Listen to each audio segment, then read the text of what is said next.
kalah berbahagia. Dan pagi hari ini puji Tuhan buat saya sih on time karena Pak Boy mengarahkan saya share locationnya ke Cengkareng. Oke. Tapi oleh karena anugerahnya pada saat yang tepat saya terima Sherlock yang benar. Dan sampai saya di tempat ini. Puji nama Tuhan. Saya agak kurang setuju dengan prolognya bahwa saya angkatan muda. Saya ini kakek 2 cucu. Jadi oke itu, puji Tuhan. Itu komplimen, senang sekali. It's okay, cukup. Malah teka tingali atuh Kang, itu panghadapkeun atuh. Luhur-luhur teuing. Tah sakitu cekap. Nuhun juragan. Nah, jadi Kayla cucu saya yang pertama usia 10 tahun. Kenneth cucu saya yang kedua usia 7 tahun. Jadi abdi tetos aki-aki, tapi punten ulah nyarios abdi aki atau abah karena itu adalah penurunan strata menurut saya. Jadi panggil saja Kang karena saya asli orang Tasik, ibu saya orang Ciwidey. Terang Ciwidey paling mana? Kawah Putih, aya Kawah Putih, aya Situ Patenggang, aya naon deui. Seueur lah saya tempatna. Puji nama Tuhan. Yuk langsung kita buka Matius pasal yang ke-20. Karena kita akan analisa teks Alkitab, jadi punten pisan. Yuk sama-sama kita buka Samsung sucinya. Kita buka iPhone sucinya. Mungkin juga slide akan menolong kita, yaitu dari Matius pasal yang ke-20. Saya berikan judul tema khotbah sebagaimana ada di flyer, yaitu adalah panggilan kasih karunia. Mungkin ada beberapa Anda berkata bahwa Kang saya sudah lansia. Kang 2,5 tahun terakhir ini mimpi saya sudah pudar, panggilan saya sudah pudar. Bahkan mimpi, rencana, keinginan, kehendak sudah pudar. Tapi siapa yang setuju dengan saya kalau Anda ada di ruangan ini pagi ini sehat, Tuhan tetap punya panggilan. Betul ya? Betul ya, mungkin Anda berkata, Pak panggilan saya apa? Saya sudah lansia, ya saya sudah uzur, saya sudah senior bahasa kerennya. Bahkan 2,5 tahun mimpi saya sudah banyak terkubur, keuangan terkubur, banyak hal yang hilang. Tetapi saya begitu yakin kalau Anda ada hari ini kita tetap dalam panggilan. Nah panggilan kita adalah panggilan kasih karunia, panggilan anugerah. Naon panggilan kasih karunia teh? Jadi panggilan yang mana yang seharusnya kita tidak layak untuk kita terima. Itu panggilan anugerah. Tapi sekaligus kita juga tidak menerima yang seharusnya, yang selayaknya kita terima. Itu kasih karunia. Saya ulangi sekali lagi. Kita mendapatkan yang seharusnya kita tidak dapatkan, yaitu pengampunan. Bukankah itu kasih karunia? Setuju ya? Tetapi sekaligus kita tidak mendapatkan yang seharusnya kita dapatkan, yaitu penghukuman. Jadi semua kita ada pada panggilan anugerah. Nah yuk kita lihat Matius pasal yang ke-20. Tuhan Yesus membentangkan satu perumpamaan yang tentang orang-orang upahan di kebun anggur. Dan siapa yang sepakat dengan saya kebun anggur adalah kasih karunia?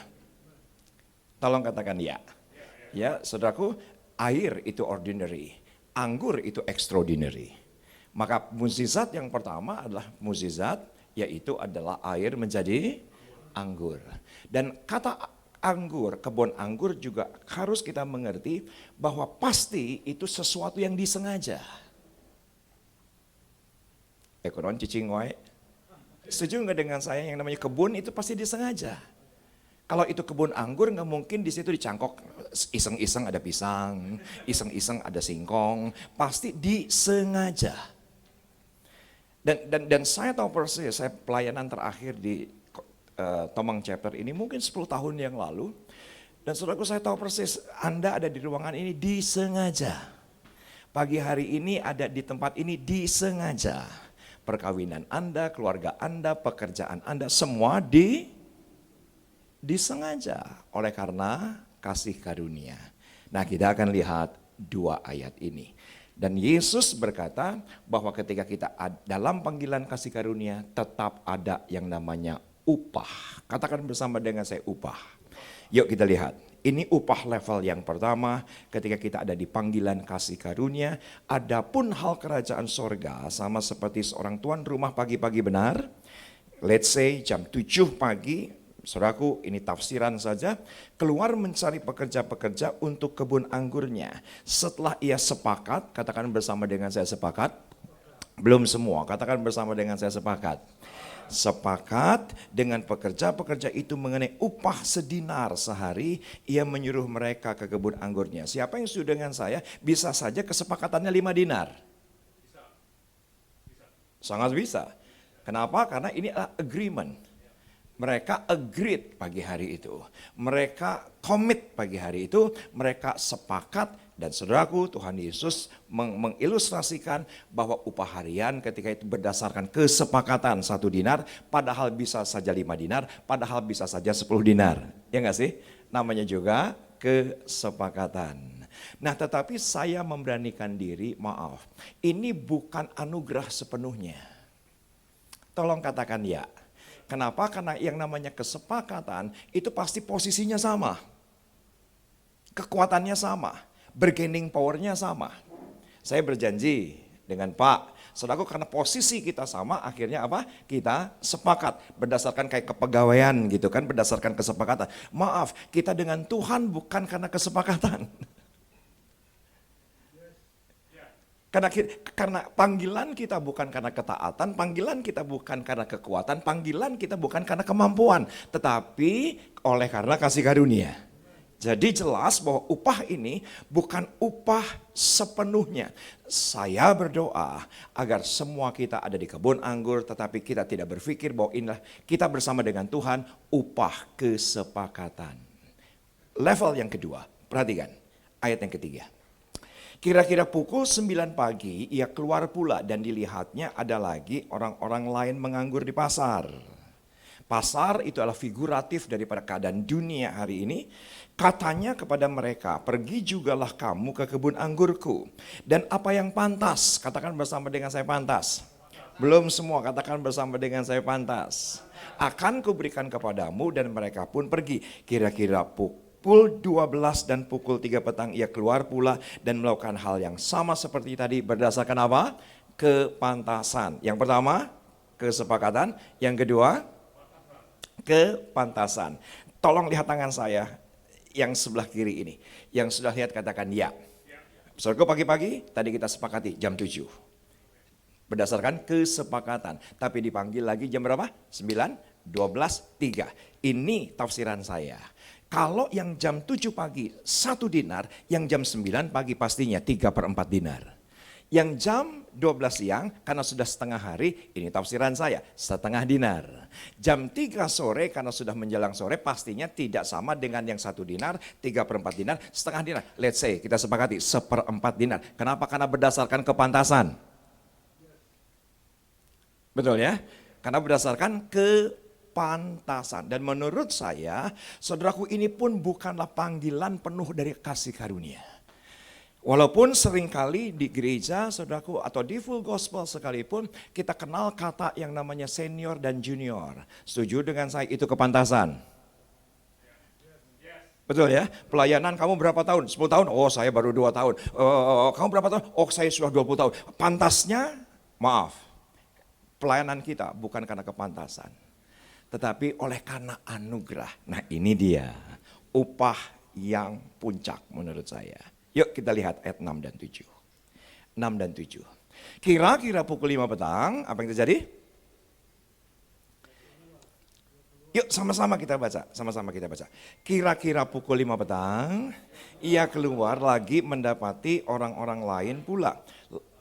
Lalu kata mereka kepada mereka, mengapa kamu menganggur saja di sini sepanjang hari? Kata mereka kepadanya, karena tidak ada orang yang mengupah kami. Katanya kepada mereka, pergi jugalah kamu ke kebun anggurku. Sepakat? Tolong perhatikan dengan cermat. Yang jam 7 pagi ada kesepakatan. Yang jam 9, 12 dan 3 sore kepantasan. Yang jam 5 sore, saudaraku setuju nggak dengan saya tanpa syarat? Ekonon cicing wae. Saya ulangi sekali lagi, yang jam 7 kesepakatan. Oke, yang jam 9, 12, 3 sore berdasarkan kepantasan. Yang jam 5 sore kunaon kercicing wae di dinya nya nganggur. Nah nganggur da usah saha anu ngagawekeun urang. Geus we atuh sok ge digawe. Setuju enggak dengan saya? Saudaraku yang bekerja jam 5 sore enggak berani memberikan syarat. Karena cuman kerja berapa? 1 jam saja. Kenapa sekarang tanpa syarat? Saudaraku tolong perhatikan, ini kata penting untuk kita semua. Tahu diri. Lalaunan. Setuju nggak dengan saya? Yang jam 5 sore nggak berani memberikan syarat karena nggak ada bargaining power. Nggak ada bargaining dan juga tidak ada kepantasan. Karena bekerja cuma jam 5 sore, bahkan menjelang hari gelap, saudaraku dia tidak berani memberikan syarat apapun. Nah menurut saya, ini panggilan tertinggi dalam kehidupan kita ketika apa saja yang kita kerjakan.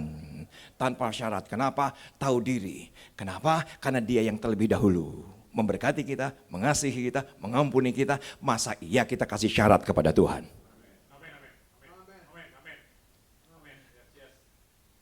Paham? Oke. Titik terendah dalam kehidupan saya tahun 1999. Saudaraku, perkawinan di ujung kehancuran, keluarga di ujung kehancuran, kehidupan di ujung kehancuran, kesehatan di ujung kehancuran. Pada satu pagi, saya nggak pernah bisa lupa, saya datang ke Sudirman Tower itu paling mana? Sabelaheuna Sumit Mas, Sarang Niaga Tower. Saudaraku, setiap pagi, sekian belas tahun saya berkarir di Aeon Internasional, dan setiap pagi yang saya lakukan adalah langsung buka kotak sabu. Saya menggunakan narkotik 20 tahun dengan eskalasi yang terus naik. Yang tentunya karena eskalasinya sudah 20 tahun, saudaraku tidak bisa kurang dari 2,5 jam tidak mengkonsumsi narkoba. Dan akhirnya pagi hari itu saya dapati di kotak, saudaraku, nggak ada stok, ya paling di aluminium foil satu hisap habis. Ada satu saset digituin heroinnya di satu hisap habis. Dan itu sama sekali tidak cukup. Tapi saya tetap optimis, kenapa? Karena di rumah masih ada 5-6 gram stok. Jadi hari itu nggak tahu kenapa, bandar-bandar, koneksi-koneksi sekian belas tahun, sorry Kang barang sold out, sorry Kang belum ada barang, sorry Kang barang belum nyampe. Tapi saya tetap optimis, hari itu saya pulang ke rumah jam 5 tank, tapi saya dapati, saudaraku itu yang namanya pakaian sudah ada di luar, box yang seharusnya di situ ada 5-6 gram, sudah dalam keadaan basah. Dan ketika dalam keadaan basah, apa yang terjadi? Saya langsung tahu pasti Elsa istri saya yang temukan itu barang. Dan saya bilang barang kemana? Saya sakau seharian saya nggak pakai. Saudaraku, Elsa dengan tenangnya berkata, aku sudah masukkan ke toilet dan di flush. Makanya basah. Apa yang terjadi dari jam 8 malam saya mulai pukul Elsa sampai menjelang dini hari. Saya tidak malu mengatakan kepada Anda, Elsa berkali-kali dirawat oleh dokter THT. Kenapa? Karena dari telinga, dari hidung, dari mulut keluar darah. Kenapa? Kalau saya sakau, saya pulang pukul Elsa. Kalau saya mabuk, saya pulang pukul Elsa. Dan dini hari itu puncak.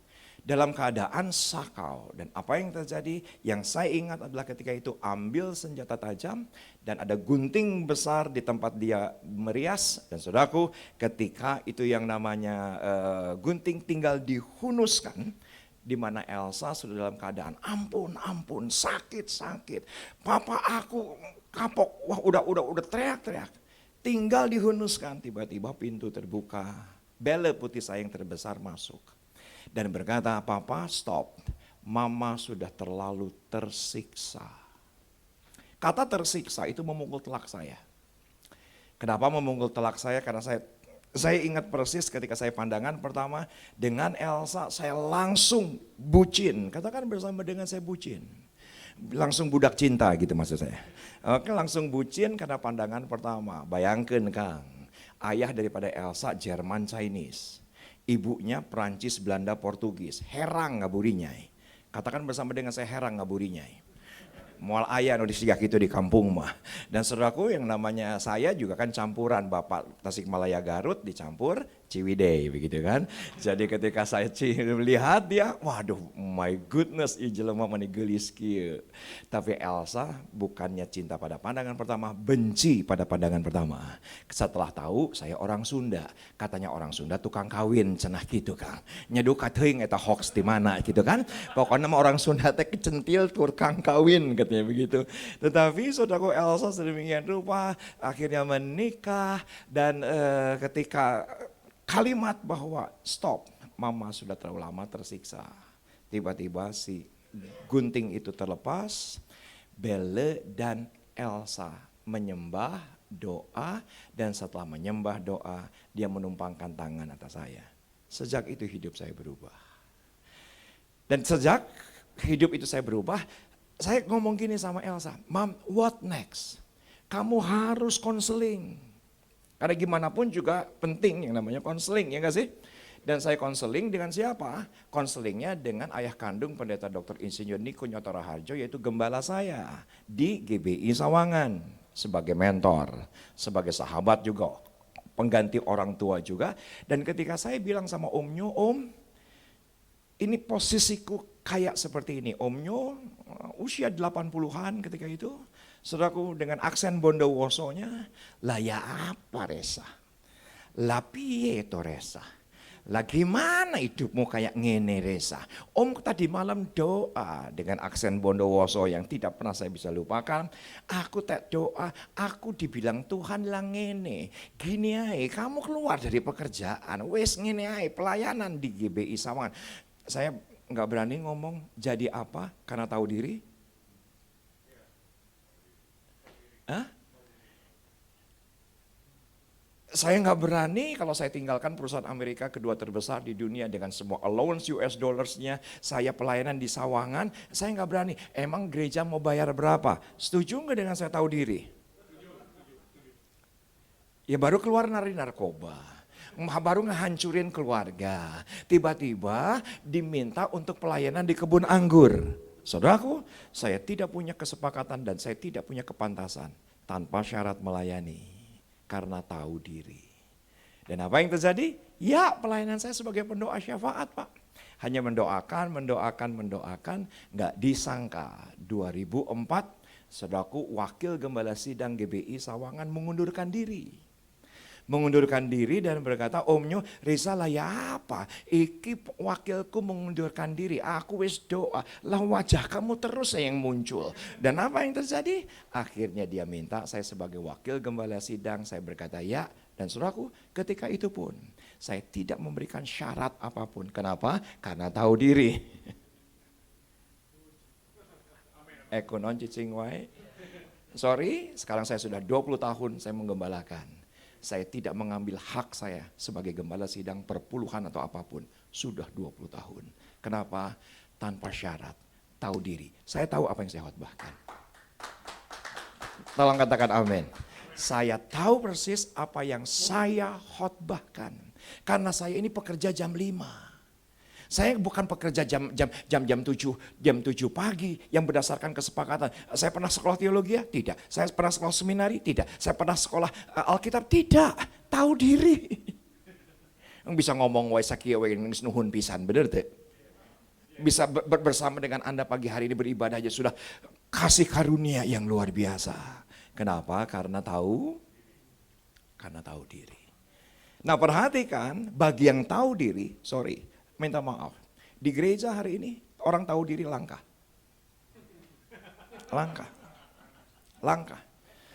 Ribut aja nah. Itu kumaha nu ibadah nu balik teh onsite atau online? Onsite atau online? Onsite atau online? Jawaban saya begini, wong lagi ibadah onsite juga masih online kok. Ningalian WA gitu ya. Lah kan masih online. Scrolling TikTok. Yang enggak tahu diri, ya enggak sih? Yang enggak tahu diri. Dan saya minta maaf. Banyak orang di gereja hari ini enggak tahu diri. Padahal anugerah begitu besar. Kasih karunia begitu hebat. Kita diloloskan sampai 2,5 tahun ini. Setuju enggak dengan saya ini adalah anugerah? Terus mau apa lagi? Saya sering kali berkata kepada banyak orang kalau ketemu teman sahabat, untung hidup kene. Tolong katakan ya. Katakan kepada sebelah kanan kiri, jabat tangan bilang gini, puji Tuhan masih hidup. Ini gimana?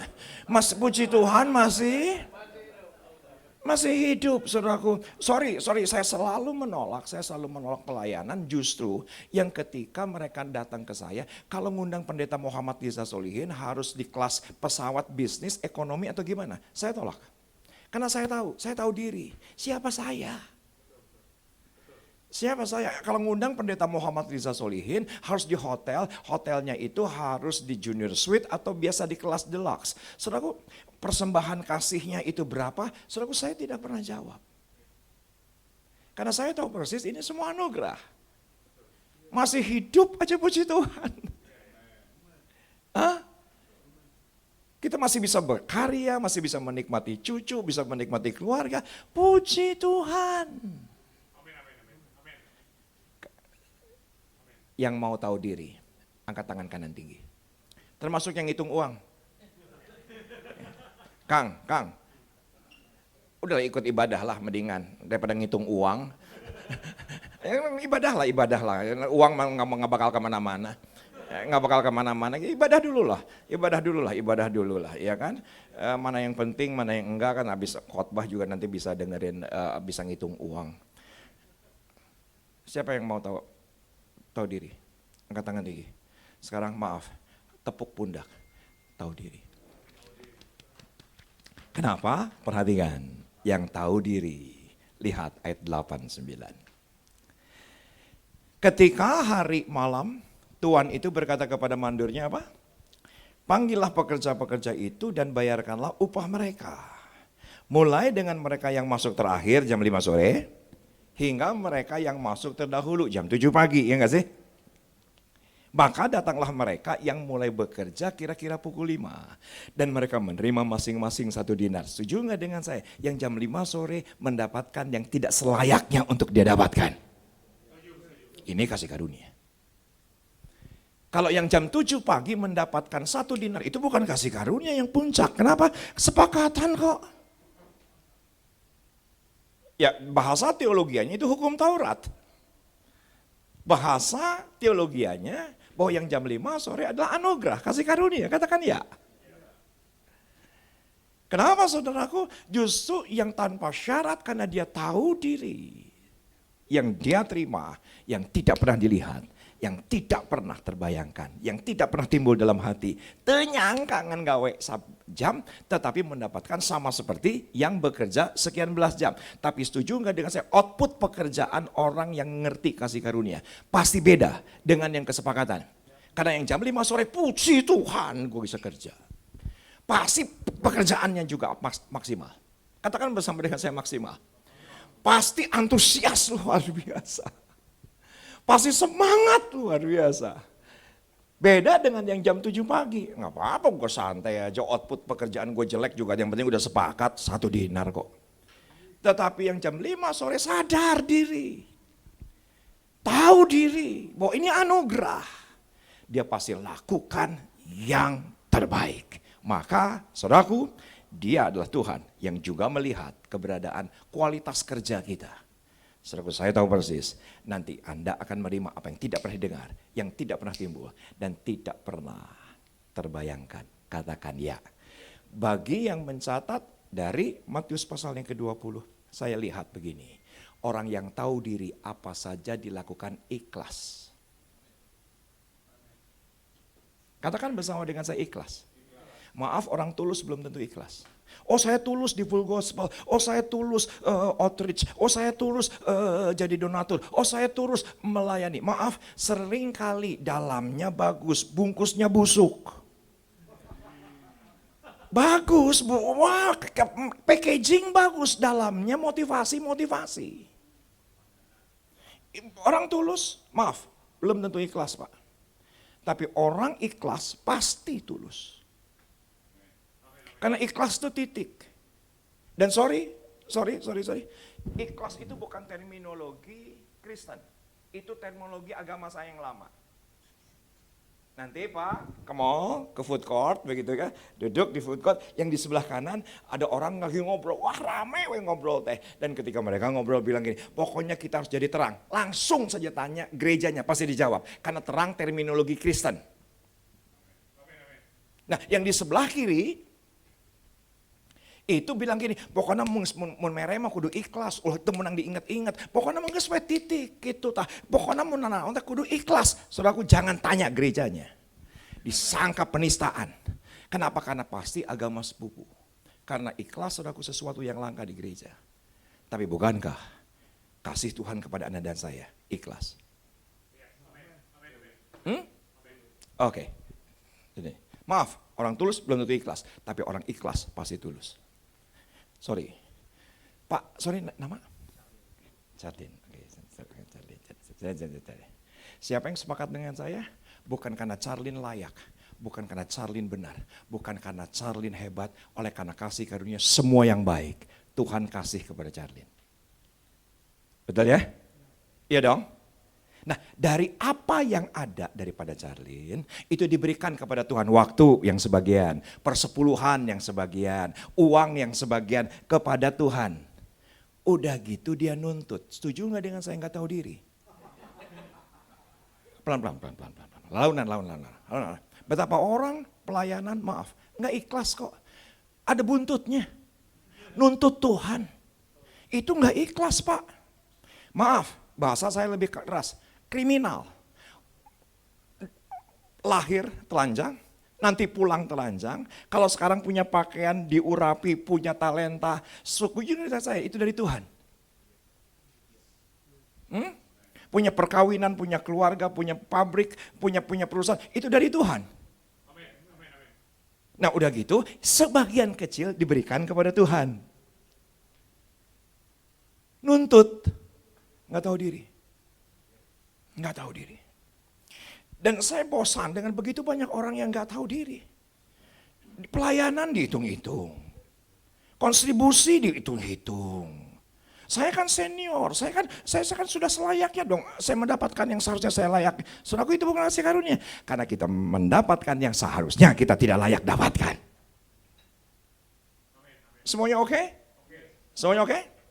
Saya berharap setelah ibadah ini kita tetap bersahabat. Oke? Nggak apa-apa ya. Kita tetap berteman, oke? Oke? Karena maaf, sudah terlalu banyak orang yang tidak tahu diri. Thank you, Tuhan Yesus memberkati. Dan sepakat nggak dengan saya yang jam 5 sore, saudaraku, dapat 1 dinar? Pasti karena dia menganggap pekerjaan itu istimewa. Katakan bersama dengan si istimewa. Istimewa. Tadi malam, saudaraku, ya enggak malam, tadi sore, saya ambil lemari, masuk ke buka lemari saya, outingnya bagian luarnya, bagian coklat. Saya bilang ini kayaknya bagusnya dalamannya hitam, kayaknya nggak bagus juga, bagusnya dalamannya putih. Udah gitu karena itunya coklat berarti gue cari coklat muda. Udah gitu aku langsung rendengin sepatunya harus yang ini karena ini matching. Dan saudaraku Elsa bilang gini, kamu ngapain sih repot-repot harus ngurusin pakaian besok pagi pelayanan di Full Gospel. Emang di Full Gospel ada siapa? Ada ibu-ibu cantik? Enggak juga. Kenapa saudaraku saya mempersiapkan diri? Sederhana. Karena buat saya spesial. Ketika saya menuju ke tol, saya harus isi bensin. Ternyata outernya ketinggalan di rumah begitu ya kan. Ya sudahlah nggak apa-apa lah. Ya ayah weki atau banyak. Tetapi yang saya persiapkan saudaraku lebih daripada apa yang Anda lihat hari ini. Jas saya ketinggalan. Kenapa saya persiapkan jas saya saudaraku dari kemarin sore? Karena buat saya hari ini, pagi ini saya spesial di hadapan Anda. Dan maaf banyak orang yang kerja, pelayan, sakahayang weh. Sakahayang weh. Tidak dipersiapkan detail, nggak dipersiapkan hatinya, nggak dipersiapkan hidupnya. Saudaraku, tetapi sepakat nggak dengan saya orang yang tahu diri dapat takdir yang hebat? Buktinya apa? Mendapatkan upah. Sama seperti yang belasan jam bekerja. Takdirnya hebat. Hanya karena kita tahu diri. Semuanya oke? Semuanya oke? Oke, saudaraku 15 Maret Ya, 2020. Di tempat Tuhan percayakan saya melayani GBI Sawangan. Gereja yang sangat sederhana. Kenapa saya nggak ngambil hak saya sebagai gembala sidang, karena saya tahu persis keadaan keuangan gereja, karena jemaat kami itu menengah ke bawah. Saya tahu dirilah dengan keberadaan mereka, saya rasanya apa yang saya bisa beri, saya beri untuk gereja. Sampai gereja ini tidak berizin sampai hari ini. Gereja ini untuk masyarakat sekitar itu dianggap ilegal, tetapi gereja ini unik. Gereja kami ada di dalam panti jompo. Bukan gereja yang melahirkan panti jompo, tapi panti jompo yang melahirkan gereja. Jadi Om Nyo ketika itu, founders daripada GBI Sawangan, melayani GBI Sawangan usia 68 tahun. Dan Om Nyo meninggal dunia usia 85 tahun. Tanpa dinyana, tanpa diduga, saudaraku Pak Niko berkata, sudah Riza saja yang melanjutkan. Dan itu saudaraku persoalannya terlalu banyak. Gereja ini penuh rusuh sekitar. Ini orang dari mana? Rusuh aja sekitar. Semua dipersulit, semua dicari-cari kesalahan, diusir balik lagi, diusir balik lagi. Saya dapati, oh ini gereja karena kebanyakan orang Depok. Kita buka Depok, diusir yang orang Depok. Jadi gerejanya sepi, puji Tuhan sepi. Penuh lagi, ini penuh dari mana? Oh kebanyakan orang Pamulang. Kita buka Pamulang, usir ke Pamulang. Sepi lagi, puji Tuhan sepi. Saudaraku, gereja kami sudah 25 kali ngusir. Karena penuh lagi. Saudaraku, ada apa di GBI Sawangan? Hanya hadirat Tuhan. Hanya hadirat Tuhan itu saja.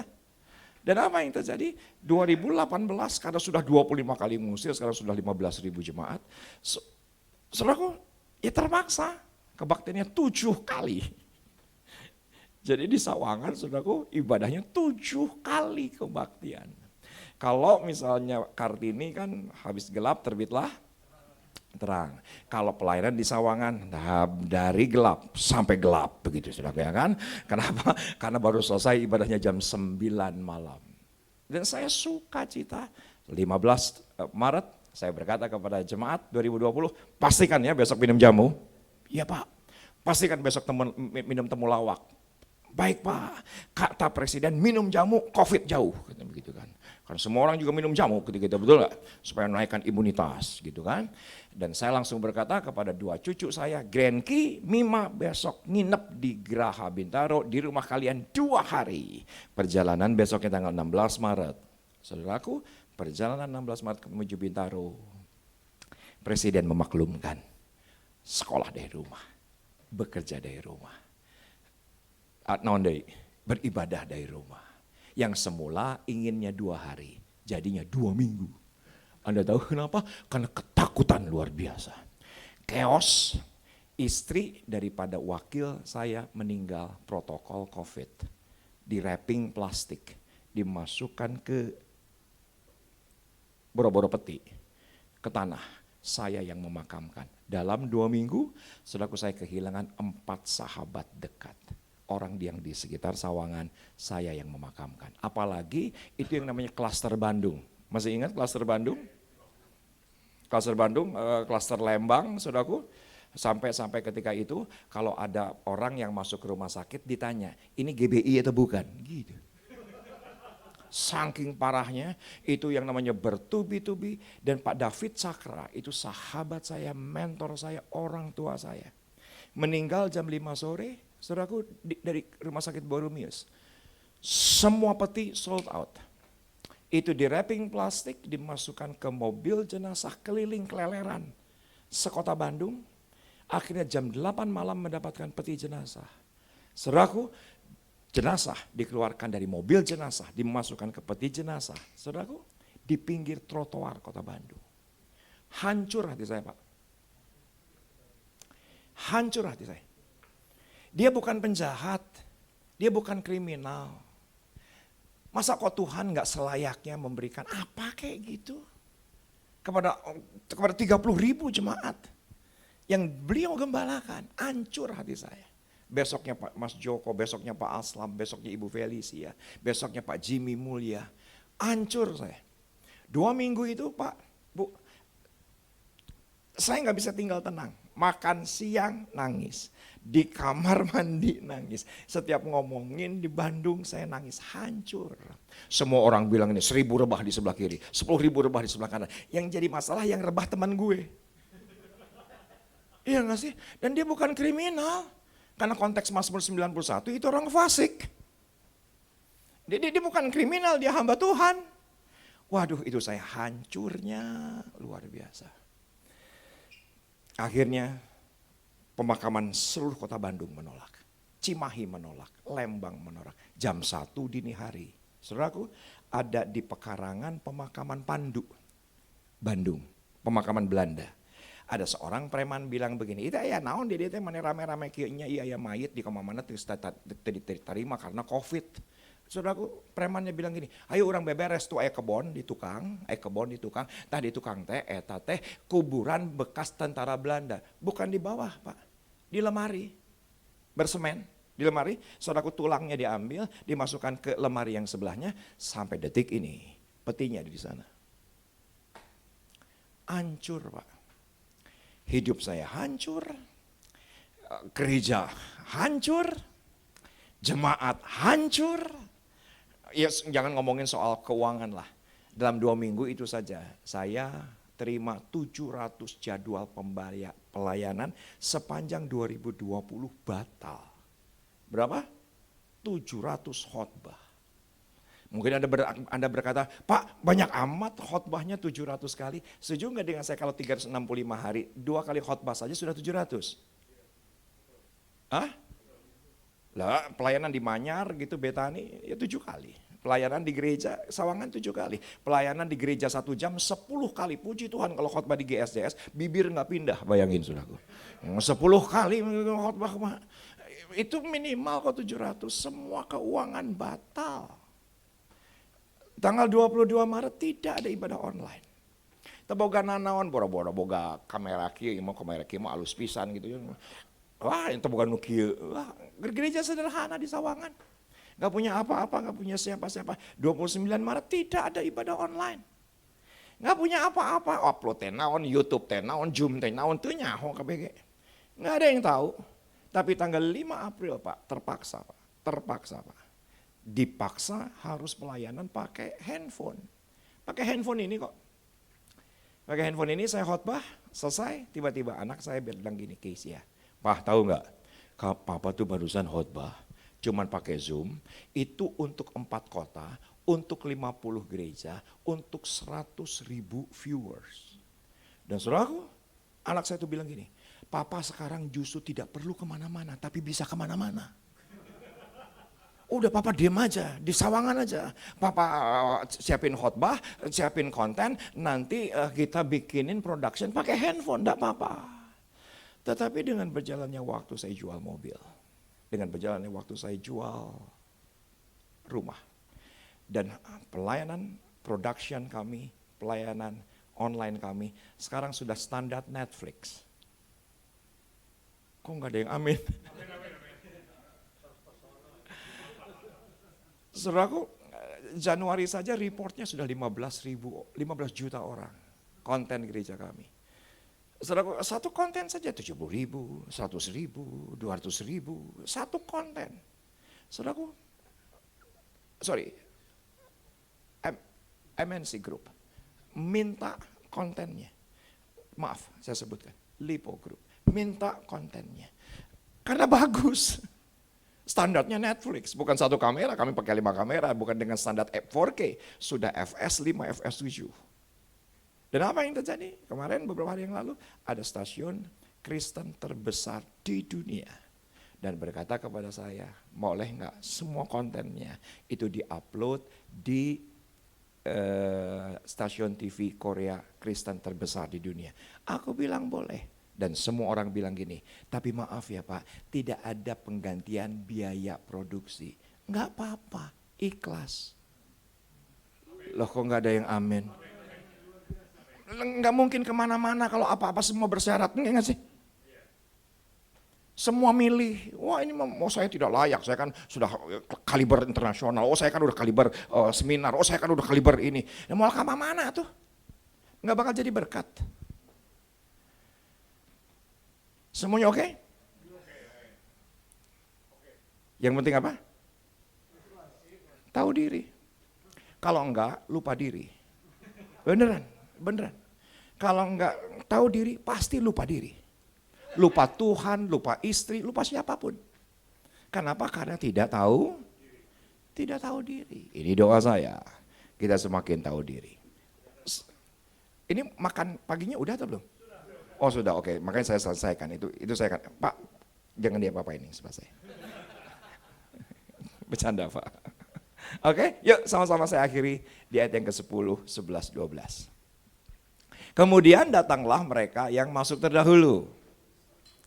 Sangkanya akan mendapat lebih banyak. Karena yang jam 5 sore dapat 1 dinar. Dia yang bekerja jam 7 berpikir pasti lebih. Tetapi mereka pun menerima masing-masing 1 dinar juga. Ketika mereka menerimanya, mereka bersungut-sungut kepada Tuhan itu. Katanya, mereka yang masuk terakhir ini hanya bekerja 1 jam. Dan engkau menyamakan mereka dengan kami yang sehari untuk bekerja berat dan menanggung panas terik. Sepakat gak dengan saya? Yang jam 7 pagi. Gak tahu diri.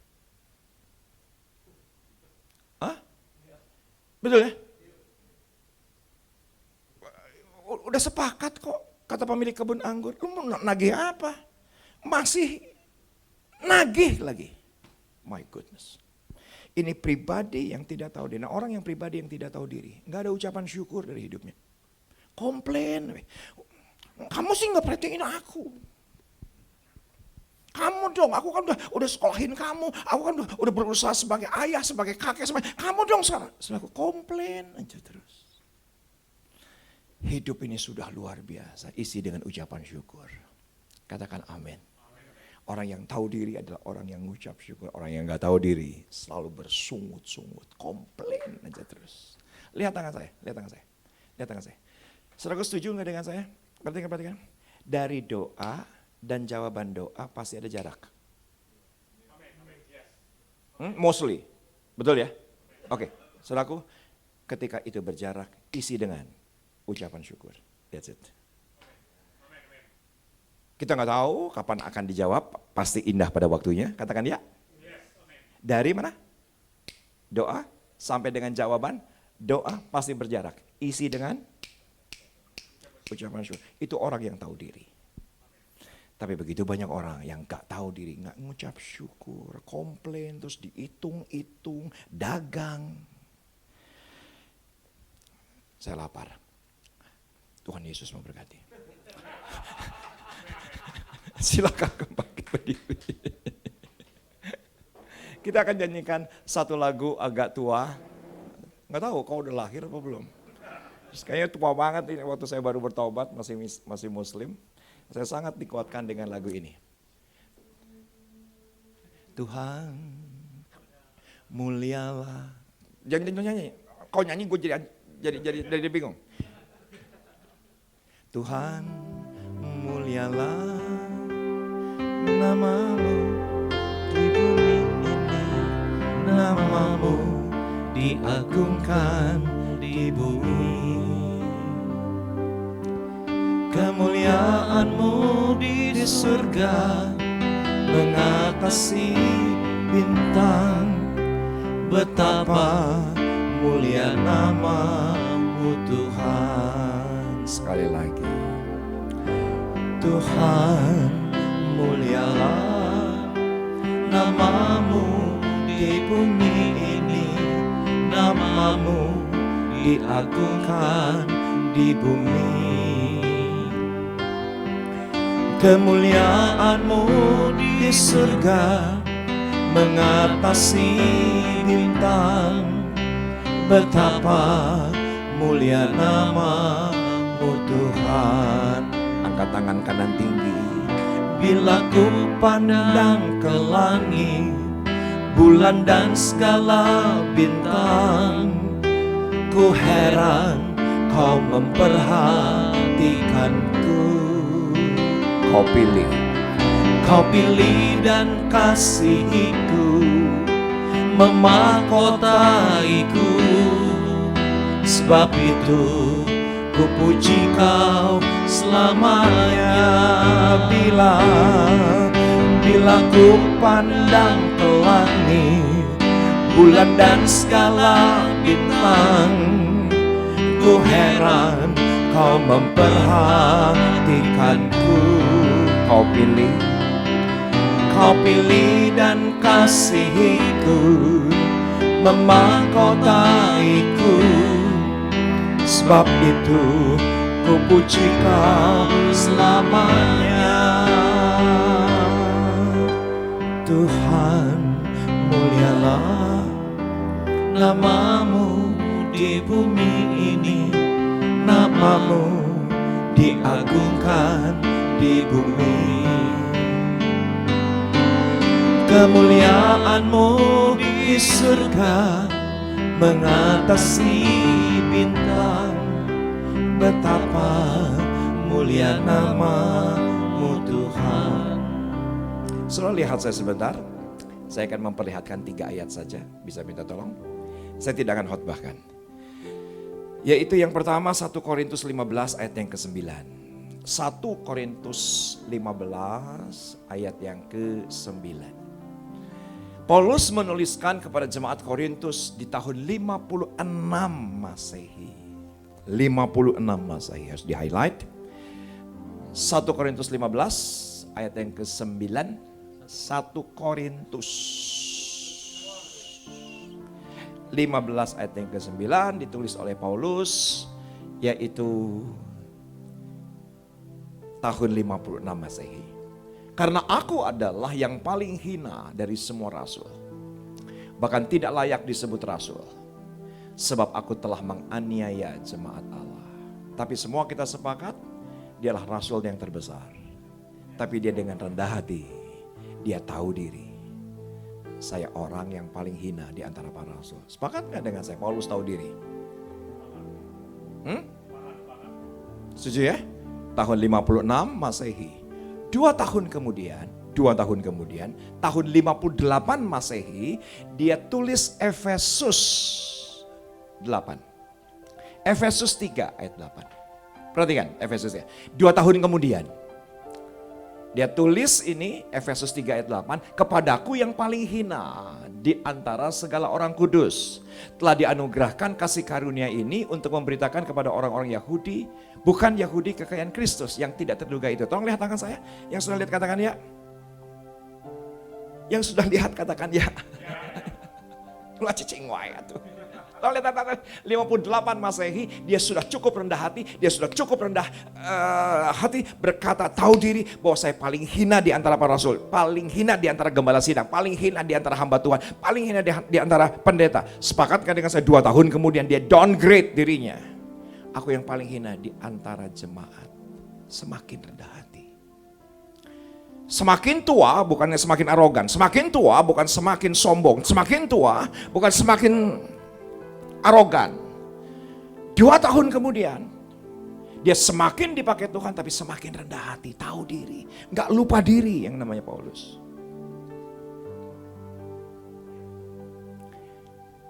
Tahun 58 Masehi, tahun 60 Masehi dia kasih pesan terakhir ini kepada Timotius. 1 Timotius 1 ayat 15. 1 Timotius 1 ayat 15.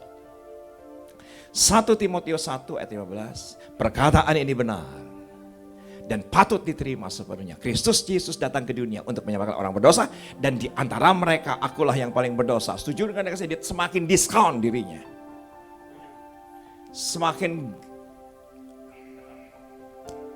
Semakin dipakai Tuhan, bukan semakin sombong. Semakin senior, bukan semakin arogan. Dia tahu diri agar dia nggak lupa diri. Ini pesan untuk kita semua. Dan saya harap kita tetap berteman setelah ibadah ini. Udah diundang 10 tahun sekali, khotbahnya nggak enak soal tahu diri. Tapi biarlah kita turun dari lantai 3. Kita menjadi pribadi-pribadi yang lebih baik. Taruh di pundak, semakin tahu diri. Supaya tidak lupa diri.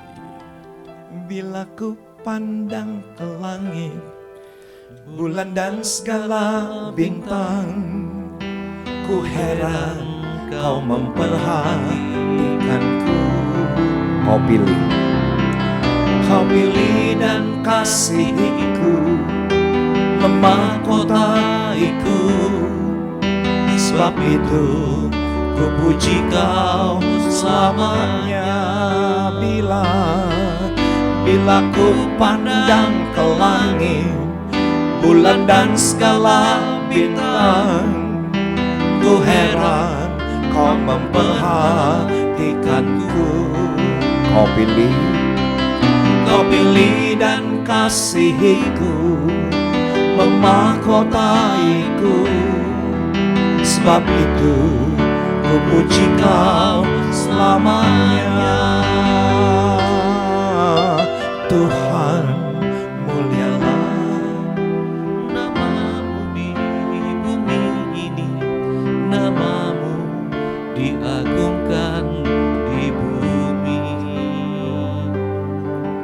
Kemuliaan-Mu di surga mengatasi bintang. Betapa mulia nama-Mu Tuhan. Betapa mulia nama-Mu Tuhan. Sekali lagi, betapa mulia nama-Mu Tuhan. Kami bersyukur untuk satu pesan yang sangat sederhana, tapi kembali mendaratkan hidup kami, perkawinan kami, keluarga kami, keuangan kami, masa depan kami. Kami mau isi dengan ucapan syukur. Angkat kedua tangan kita, terimalah berkat Abraham, Ishak dan Israel. Berkat Allah Bapa, Anak dan Roh Kudus dalam Yesus Kristus menyertai kita, keluar masuk kita mulai hari ini sampai Maranatha, bahkan sampai selama-lamanya. Yang percaya diberkati Tuhan katakan amin. Oke, sebelum duduk karena ibadahnya sudah selesai, semuanya oke pagi hari ini? Oke. Yang oke, angkat tangan tinggi-tinggi. Minimal 7 orang disalamin dan bilang semakin tahu diri. Oke, ya, semakin tahu diri, ya nggak sih? Makin tahu diri.